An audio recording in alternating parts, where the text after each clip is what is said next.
Hey യോ me again. നമ്മളെല്ലാവരുടെ കൂട്ടത്തിൽ ഒരുത്തൻ കാണും, ഒരു ബിസിനസ് മൈനുള്ള ഒരുത്തൻ. എന്തൊക്കെ ബിസിനസ് ഐഡിയ കൊണ്ടുവന്നാലും അവസാനം അതൊരു പൊട്ടത്തരത്തിലേ എത്തത്തുള്ളൂ. സോ എനിക്കും ഉണ്ട് അങ്ങനത്തെ ഒരു. കഴിഞ്ഞ ദിവസം അവൻ എന്നെ വിളിച്ചിട്ട് പറഞ്ഞു, നമ്മുടെ നമുക്കൊരു കോഫി ഷോപ്പ് ഇട്ടാലോ. അപ്പം ഞാൻ ചോദിച്ചു, അടയിന് നിനക്ക് കോഫി ഉണ്ടാക്കാൻ അറിയോ? അവൻ പറഞ്ഞു, അതൊക്കെ പിന്നെ പഠിക്കാലോ, ഒരു കോഴ്സ് ഒന്നും അല്ലല്ലോ, നീ ഇപ്പോൾ ഒരു പേരാലോചിക്കാൻ പറഞ്ഞു. കുറച്ച് നേരം ഇങ്ങനെ ചിന്തിച്ചു. ഞാൻ പിന്നെ ഒന്നും മിണ്ടിയില്ല. എനിക്കറിയാം അവസാനം എവിടെയാണ് എത്താൻ. കുറച്ച് നേരം അവൻ ഇങ്ങനെ ആലോചിച്ചു, എന്നിട്ട് പറഞ്ഞു, നമുക്ക് ഇങ്ങനെ ഇട്ടാലോ, മുക്കിലെ മുട്ടാപ്പിഷ. വാവ്, വാട്ട് എ വണ്ടർഫുൾ നെയിം. ഞാൻ ചോദിച്ചു, എന്തറാ അങ്ങനെ ഒരു പേര്? അപ്പം അവൻ പറഞ്ഞു, അതിൽ വലിയൊരു അർത്ഥമുണ്ട്. ഞാൻ ചോദിച്ചു, എന്തറാ?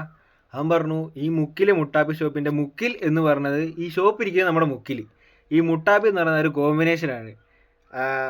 കാപ്പീൻ്റെ കൂടെ നമുക്ക് മുട്ട മുക്കി തിന്നാൻ കൊടുക്കാമെന്ന് പറഞ്ഞു. പിന്നെ ഷോപ്പ് കണ്ടീനൊക്കെ പിടിച്ച് അടിച്ച് തിരിക്കണ നേരം കഴിഞ്ഞ് ഞാൻ പിന്നെ ഒരു പാവമായതുകൊണ്ട് ഞാൻ സ്പോട്ടിൽ കോൾ കട്ടാക്കി പോയി. എനിക്ക് വയ്യ ഒന്നും കേട്ടോണ്ടിരിക്കുക.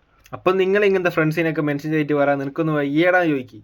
അല്ലാതെ ഇതൊക്കെ എന്തോ പറയാനാ പറ. So goodbye for today and see you tomorrow.